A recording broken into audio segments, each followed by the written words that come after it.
Ay, magandang gabi mga boss, mga kamping, mga kabunyog. Salamat doon sa tumadagdag na subscriber, no? Ay, ako. Magbigay lang ako reaction dito, oh. Davao Mayor Baste Duterte, minura at binantang sasampalin si Brigadier General Nicolas Torre. Putik yan. 4 hours ago ito at may 20,000 views. Nagmura at binantaan ni Davao City Mayor Sebastian Duterte ang Regional Director ng Davao Police. Ang general naman ayaw na lang daw patulan ang alkalde. Magbabalita si Bril Montal. Mabait yung general. Kung ako to mga boss, kung ako Brigadier General ako, sasabihin mo ganyan, pupuntahan kita. Pupuntahan kita. Totoo yan. Mayor, hindi kaya sabi mong sasampalin mo ako. Ano ba kasalanan ko sa'yo? Ganun tahan yung diretso ko. Gawin mo! Brigadier General ako. Tsaka matanda na ko pala itong Nicolas Torre, no? Oo. Tuloy. Kung ako pupuntahan ko siya. Talbo. May sa paong tawanan, kita sa paong na kunin. Pag mo pala sa paong yun na kunin po. Ganito na lang ang galit ni Davao City Mayor Baste Duterte sa Regional Director ng Davao na si Brigadier General Nicolas Torre III. Sa isang vlog, hindi lang niya minura, binantaan pa niyang sasampalin ng general. Usa na sa mga ambisyon ng kinabuhi general nga Nagugat ang galit ni Mayor Baste kay Torre nang palitan nito ang 19 na station commander sa lungsod. Inalis din ni Torre ang dating police director ng Davao City Police. 3 beses itong pinalitan hanggang sa maitalaga si Colonel Hansel Marantan nang wala raw konsultasyon sa alkalde. Una nang sinabi ni Torre na utos mismo ng Camp Crame ang pag-appoint kay Marantan. Bukod naman sa balas Camp Crame pala nag-utos eh. Ano magagawa ni Nicolas Torre? Camp Crame nang galing ang utos, di ba mga boss? Hindi lang naman siya basta pumunta dyan, may nag-utos, di ba? Camp Crame, tapos umurahin mo ako? Ba? Yung Crame ang nag-utos sa akin. Mo umurahin, di punta ka sa Crame. Yung nag-utos sa akin na kausapin mo, tsaka Brigadier General, no? Tapang talaga ng Duterte, no? Daming bodyguard, di ba? Tuloy. alasahan. Binatikos din ni Mayor Baste ang 3-minute response time strategy na gustong ipatupad ni Torres sa Davao. Ibig sabihin, sa loob lang ng 3 minuto ay dapat makaresponde na agad ang mga pulis. Mukhang okay yung si Torre, Nicolas Torre, Brigadier General. Doon mo makikita na para hindi tutulog-tulog yung mga pulis sa Davao, di ba? Hindi raw yan makatotohanan. inabot sa diri na nasa preconceived narrative sa nakita niya kuno nga tapos aning atong lugar without even comparing it to anywhere else in the Philippines. Sa send-off ceremony naman ng Davao City Police para sa security personnel ng Carrion Festival nitong Martes, parehong absent sina Mayor Baste at Torre. Sabi naman ni Torre, hindi na niya papatulan ang mga sinabi ng alkalde. Professional daw siyang pulis. Pero gate niya, magkaiba ang nananakot lang sa taong tinutotoo ang banta. Kinumpirma naman ni Acting Kaya nga, General, paano malalaman kung nananakot lang yan? Di puntahan mo. Ba? Para malaman mo. Pagka pumunta ka at sinampal ka, hindi siya nananakot. Pag di siya nakagalaw, nananakot ka lang. Puro ka lang salita eh. Di ba? Sasampalin mo ako, ito ako. Di ba? May order ako eh.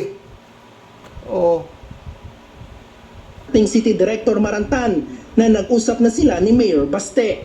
Yun nga lang, tumanggi siyang magkomento kung aprobado na ang kanyang appointment letter. I don't know. I cannot presume or assume anything.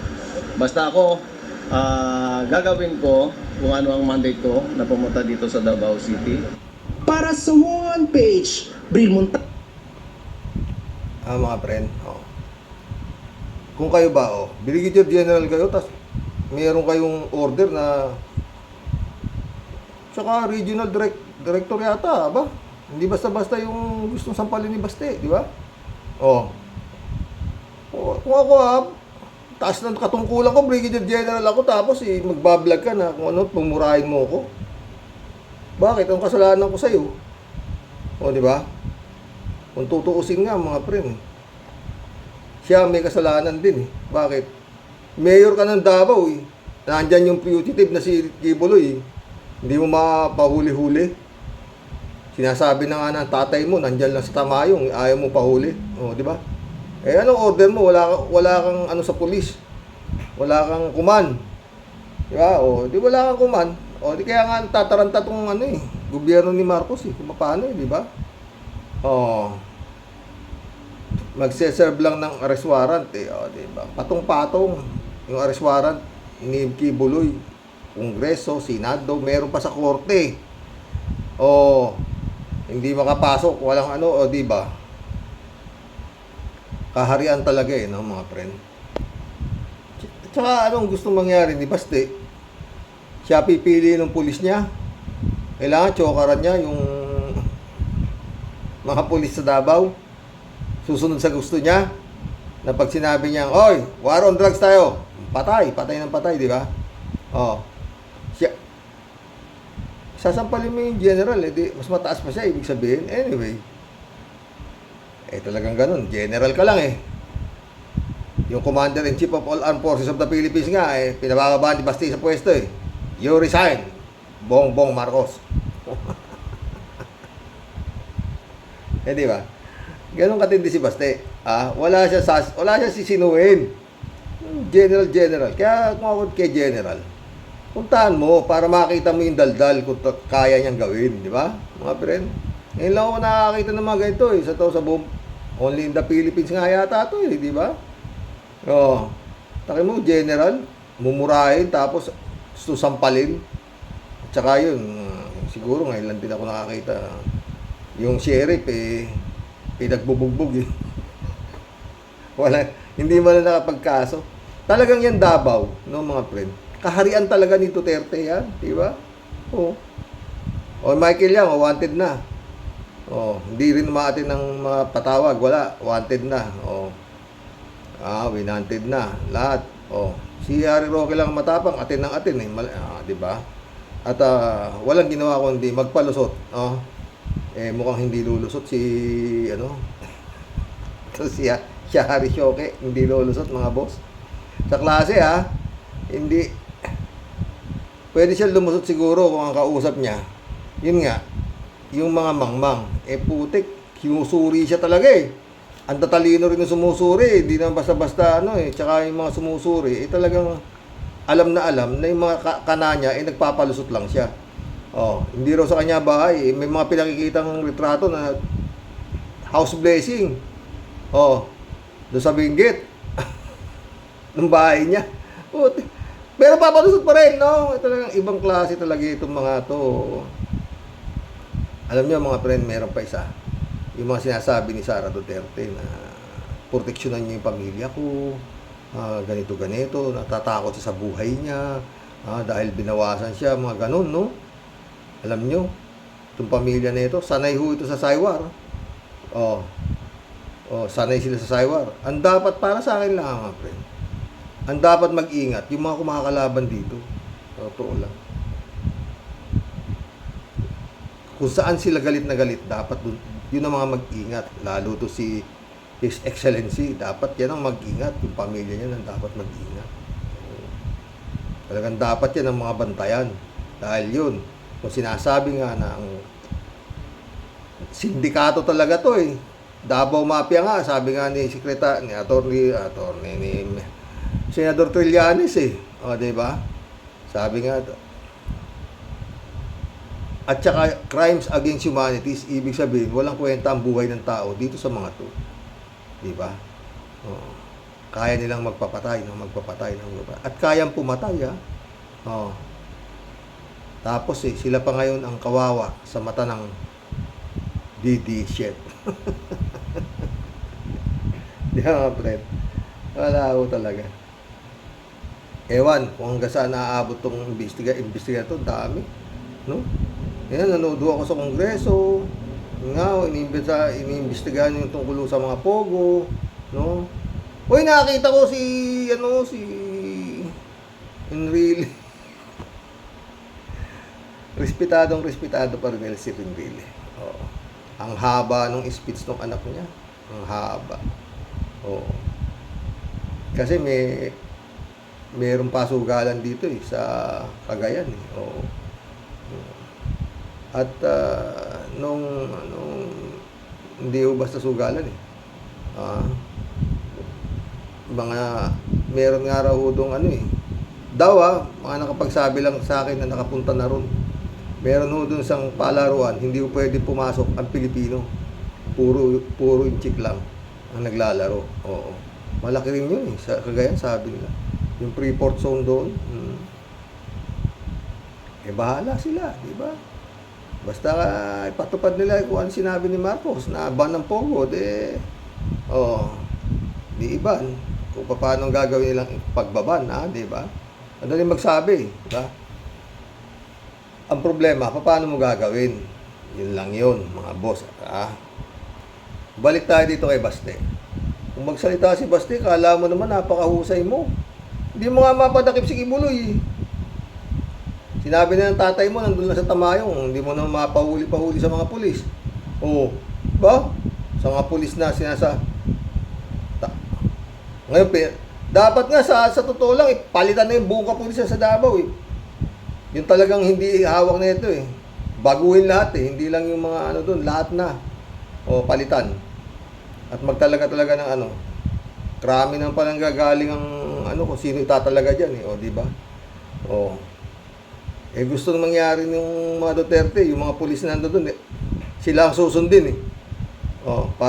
Kung ano sabihin nila, yun ang susundin eh, di ba? Nangyari naman, totoo. Maski yung mga di ba? Yung hustisya sa Davao, kita mo yung sheriff, sinasapak lang doon. Ngayon, ito naman, sasampalin yung general. Putik, ang tatapang talaga nitong mga Duterte, no? Sino pa ba? Ano ba ang meron? Doon. Yun lang. Paano mo ngayon masasabi na yung Davao, napakalinis? May fugitive, hindi mahuli-huli. Yung droga naman, sa sobrang talamak sa Davao, nagdeklara na nga si Baste ng war on drugs. Tukhang doon, patay. Ano klase yan? Sabi nga ni Digong, baka yung Davao ang most shabulize. Kagaya nung kay Mabilog. Oo. Tumakbo si Mabilog, sa takot eh. Yung Mayor Mabilog, dahil yun nga mga mayor namamatay, diba? Paruhinog, patay. Basta na banggit ka ni Duterte na hindi ka kanya, patay. Pero si Tevez, buhay. Diba? Mga boss. Ay, nako mga boss. Mga politiko talaga, no? Kaya galit na galit si Idol Christian Esguerra sa mga politiko, no? Eto, singit ko lang ho to bago tayo mag-collab. Mga sip-sip na politiko, nakakadiri kayo. Sabi ni Idol Christian Esguerra. Pack first po Pax first. Pakinggan mo natin si Idol. Gusto ko lang po mag-shoutout sa mga sip-sip na politiko, mga senador, tsaka yung mga member ng House of Representatives, yung mga congressmen. Grabe yung palakpakan nung SONA, nung July 22. Kung makapalakpak, no? Nakataas pa yung fist ng iba eh. Para bang nanalo sa Olympics ng gold medal. Kapal naman ng mga mukha nyo nung panahon ni Duterte grabe rin kayong sumipsip sa kanya. At the very least, nahimik kayo. Nung namamayagpag yung mga pogo, nung pinayagan niya mamayagpag yung mga pogo na ito. Ngayon, bigla kayong anti-pogo. Anong tawag sa inyo? Mga sipsip. Grabe sa paghigop. Hindi lang sipsip sa paghigop. Doon sa sa dating Pangulo, no? Nakakaano lang, no? Nakakadiri kayo. Nakakadiri kayo. Mga wala kayong paninindigan. Yung mga prinsipyo nyo, bendable. Depende sa kung ano yung kung saan may pakinabang kayo.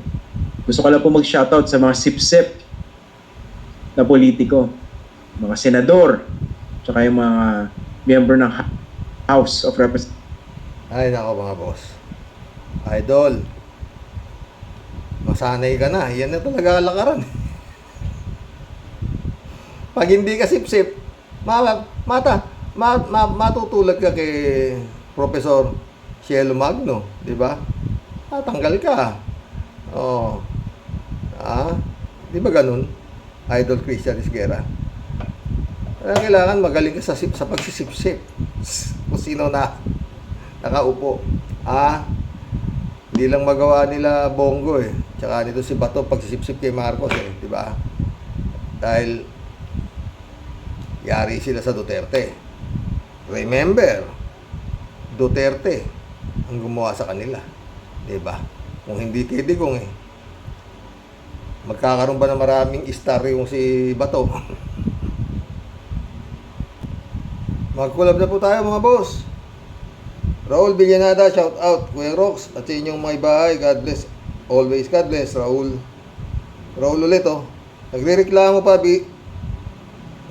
pa bilang ng security. Isang batalyon na nga. Masyadong pribileyo na yan. Totoo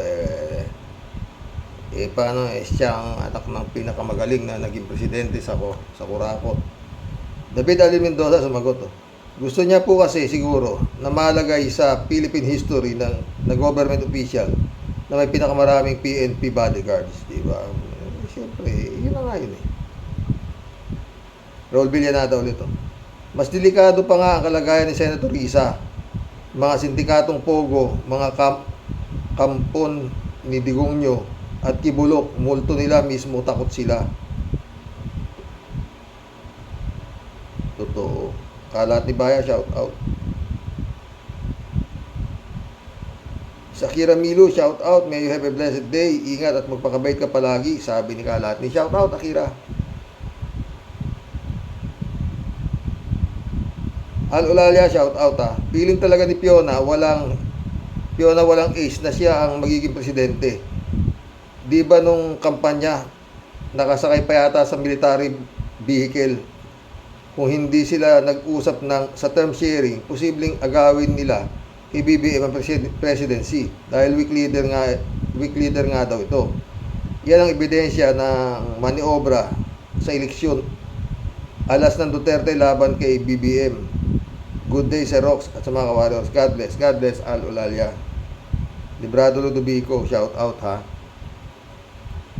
Kayabangan lang yan ni Sarah Jing Potpot, tambalos-los lecheng hinduropot, mahita ulo ni Librado. David Alin Mendoza ulit. Karox sa mga ka-warriors, good evening po. Princess nga po kasi yan si Fiona sa kaharian ng Shrek. Di po ba?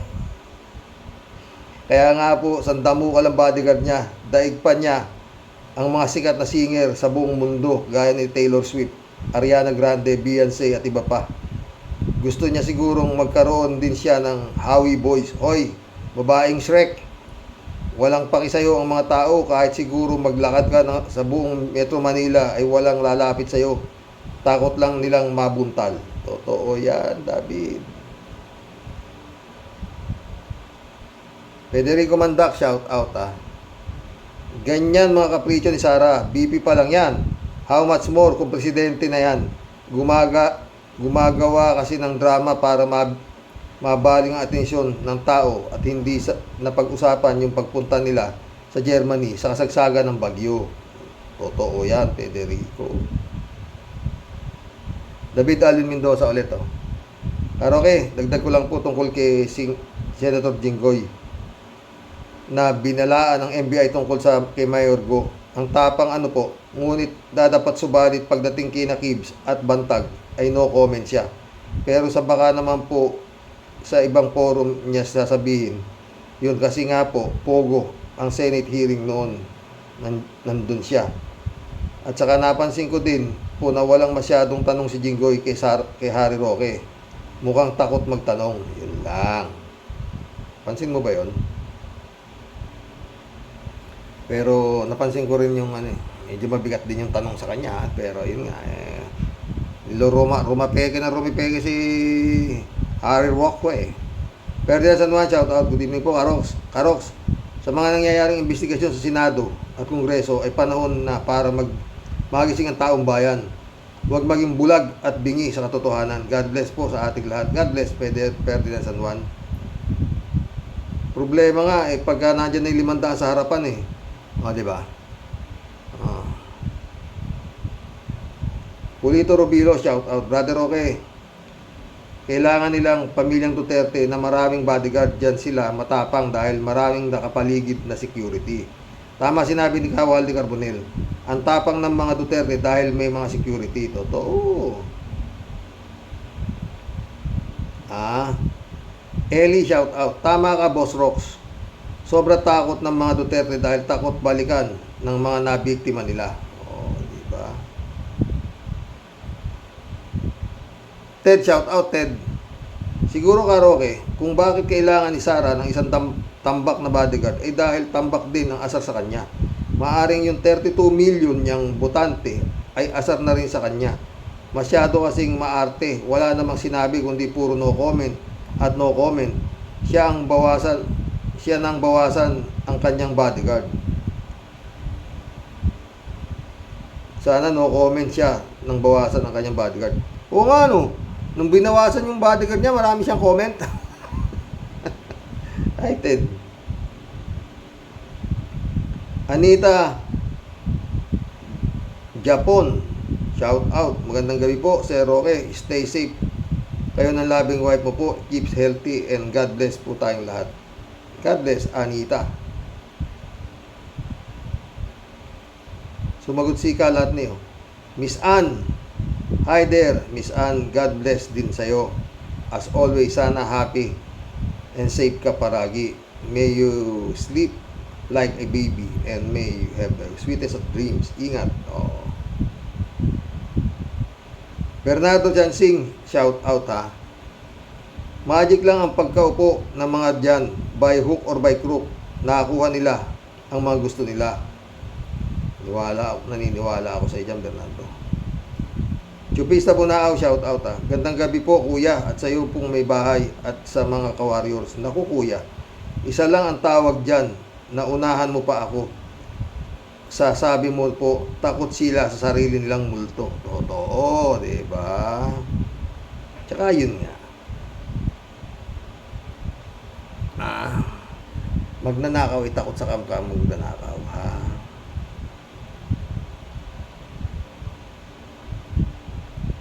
Erlinda Aquino, shout out.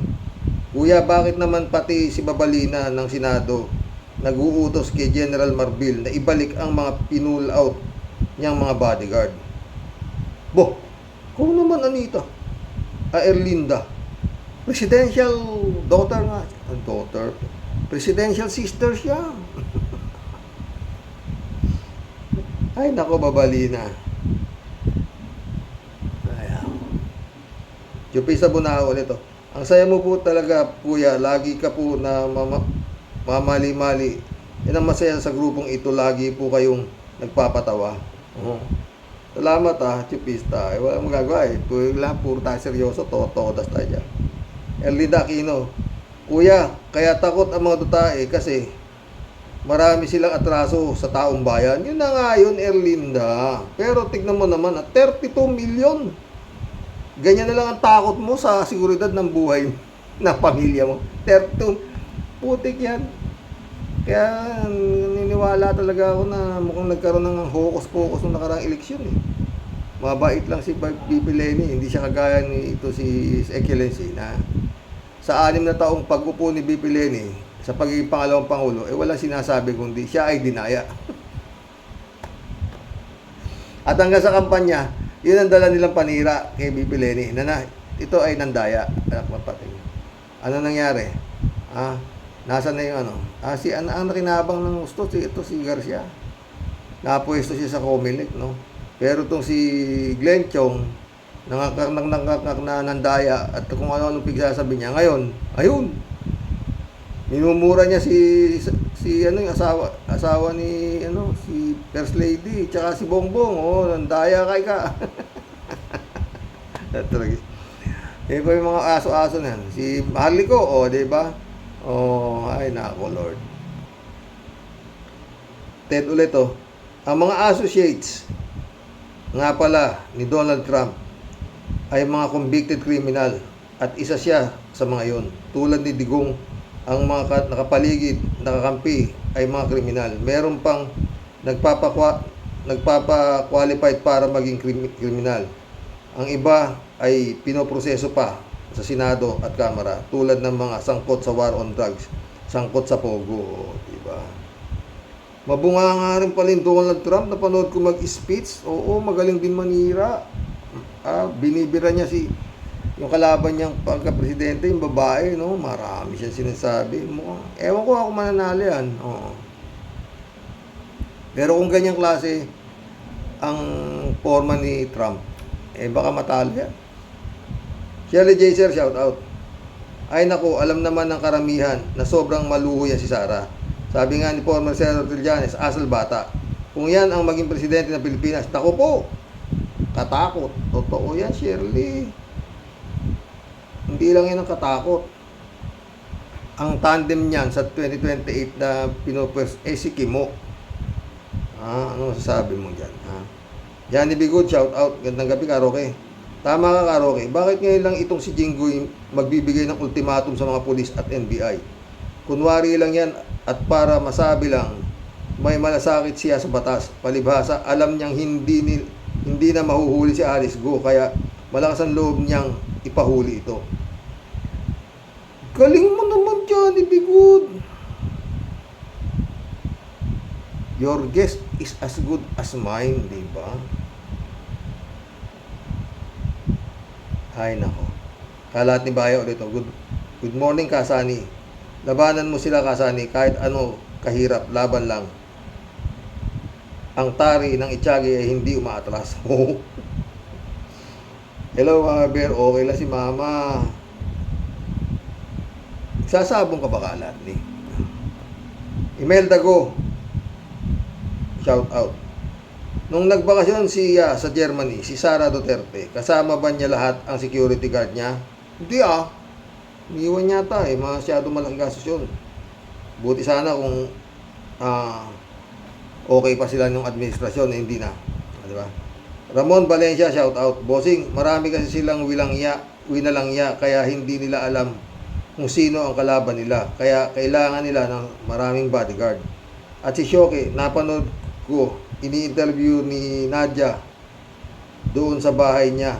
Nagluluto pa nga ang maldita. Nadia? Sino Nadia?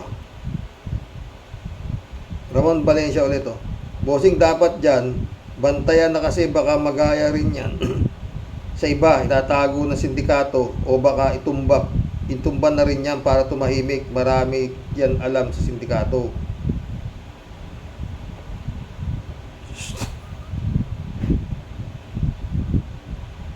Pwede yan. Ramon Valencia Bossing, pag nakulong yan sa munti, iba ang pangalan niya. Hindi Hari, Reyna na.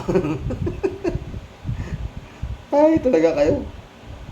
Ramon Valencia ulit Kumusta na lang lahat ng mga Karoke Warriors at sa pamilya mo? Okay lang kami, Ramon. Basta okay ka, okay din kami, Friend Shervin Sapeda, shout out. Christy Ansen, July 7, Alcantara, shout out sa inyo, mga friend. Friend Amy Bingson, Dolor Garcia, shout out sa inyo dyan sa Italy. Eman Scalonanak, shout out Impong Basyang Team Tia Deli, kumakaway po ng may ngiting pagbati sa buong Team Rocky Warriors the Great. Xerox, magpapatengs you lang po ang inyong Tia Deli sa lahat po ng ating mga kasundaluhan dito po sa Rocky Avenue. Na naaaliw po sa inyong Tia Deli. Maraming salamat po sa mga nagla-like sa palaging napakahabang talata ng nirarayuman yung Tia Deli. Wala akong rayuma maniwala kayo dito. Tinandaan na lang po natin sa patawa ang mga nakakaumay pong ganap sa atin dyan sa Pinas. Salamat po sa isang Rocky Expectation na bumuo po ng isang walang katulad na grupo. Dito po bawal ang syunga at bobo. Tia Deli, may nakapasok mamaya. Pero di ko babasahin. Huling-huli pa nag-comment yung bugok Pero mukhang trip kong basahin. Pag nakursandaan ko tuloy natin kay Tia Deli. Kahit buong batalyon pa, magkampi-kampihan dito sa Rocky Warriors, puro matatapang. Huwag mo nang subuking ikaw ay magyabang. Mag-isip-isip ka, aking kaibigan. Dito sa aming grupo, ikay babanatan, lalo kung tiwali, pasaway ng bayan. Dito po sa amin, bawal ang denggoyan. Seryoso po kami at laging palaban. Di basta susuko ang aming bataan. Diyan kayo bibilib sa aming samahan. Nagmula po kami sa iba't ibang bayan. Puso po'y iisa ang pakipaglaban. Lalaban sa tama at maninindigan. Di po kakampi sa mga kawatan. Tulad po ni Shoke, ubod ng gahaman. Bungangang kay tabil. Pero duwag naman. Misto lang naging aso at sunod-sunuran. Tignan mo siya ngayon. Ubod siya ng yaman. Dating barya-barya. Bulsay walang laman. Dating kumakampi sa api-apihan. Bigla siyang nagbago. Walang katinuan.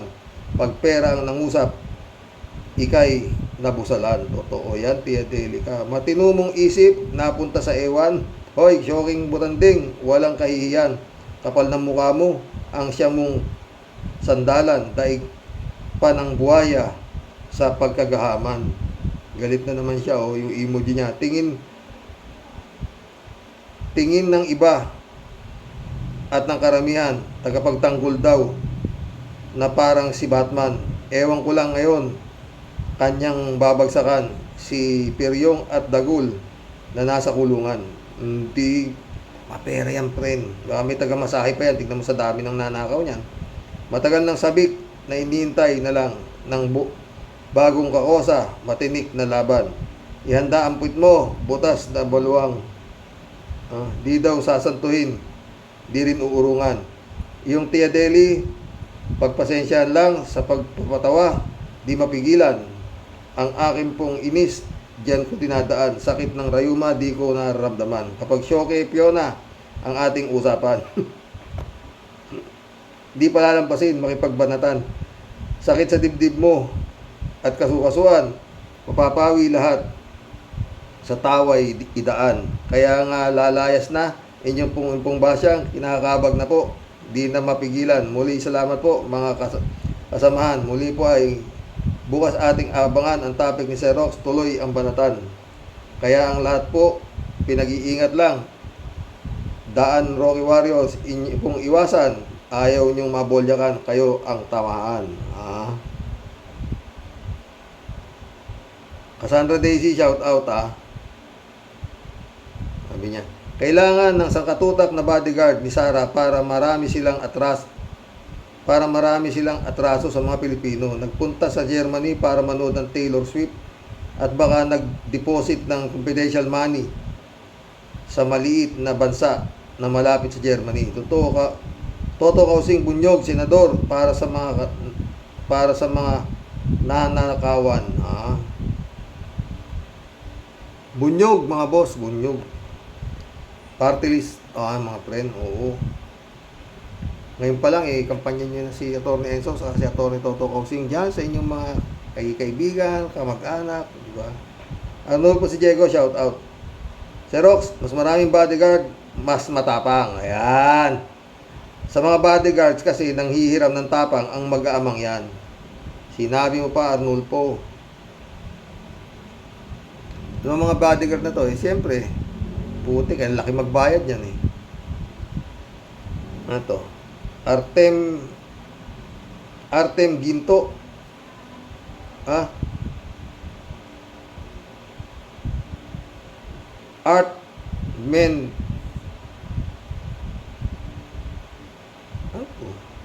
Art Menito. Welcome to the club. Takot si Sara sa mismong sindikato nila. Takot si Sara sa mismong sindikato nila. Ganyan ang operasyon. Pag liability ka na, dapat eliminate ang member para di na kumanta. Yan talaga yan Jaime, shout out Karox, kaya kailangan ni Sara ng maraming body ay dahil natatakot siya sa tatay niya. Baka raw sumpungin ang epekto ng fentanyl at ipapatay siya dahil napagkamalan siyang si Dilima. Isip. Ay, malupit ka, ha? Elizabeth Iscari, shout out. Good morning, Sir Rox. Ang kapal din ng mukha ng babaeng yan, Sir Rox. Bakit di niya iniisip yung pinagsasabi nito? At bakit kailangan niya ng ganyang karaming bodyguard? Ano yan? Special na tao sa Pinas? Patapon na ang papel niyan sa ating bansa, di ba, Sir Rox? Grabe talaga. Yun nga, ewan ko ba? His Excellency, ano ba? What happened? Elizabeth Iscari ulit. Sir Rox, kaya siguro ganun karami ang gusto niyang bodyguard kasi nga ganyan kadumi isip niya na madali lang ang pumatay kasi nga gawain ng pamilya niya ito na parang manok lang ang buhay ng tao kaya takot siya sa sarili niyang multo. Mismo, Elizabeth, yan ang ibig sabihin eh.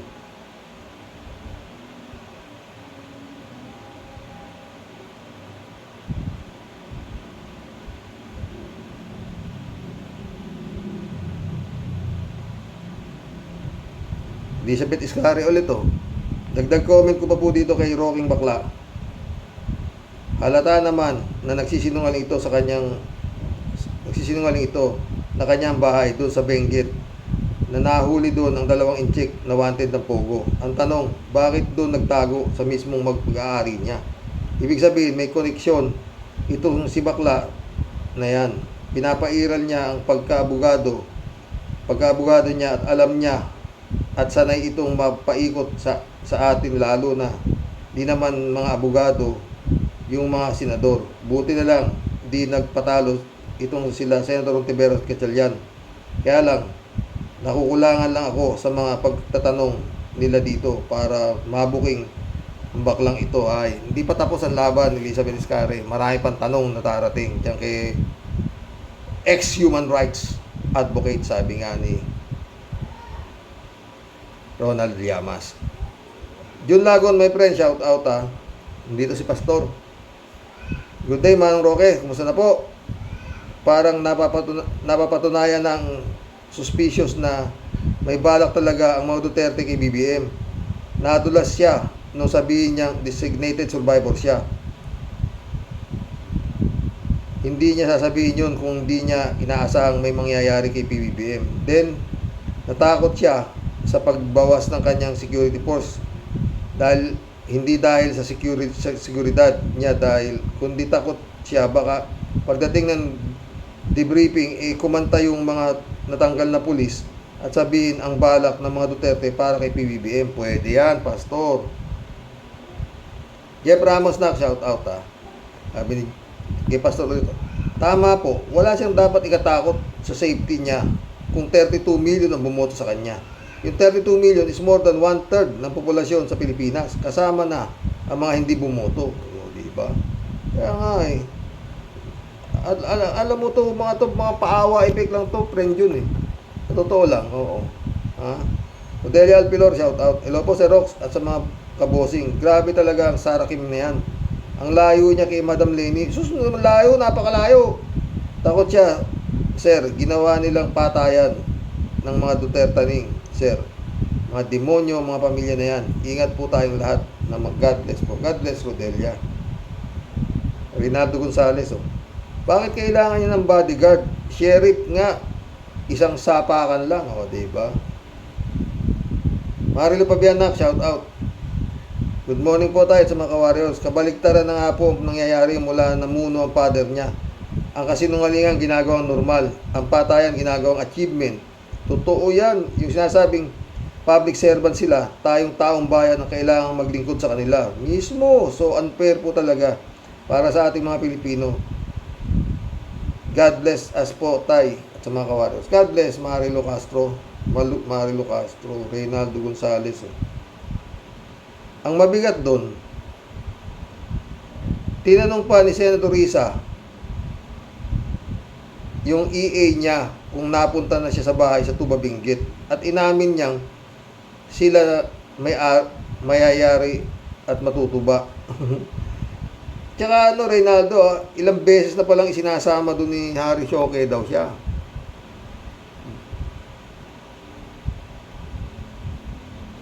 Danilo Proilan, welcome to the club. Putang ano siya, maraming atraso, buwisit. Kumuha tayo ng vice presidente na walang atraso sa tao. Bayan, mag-isip tayo.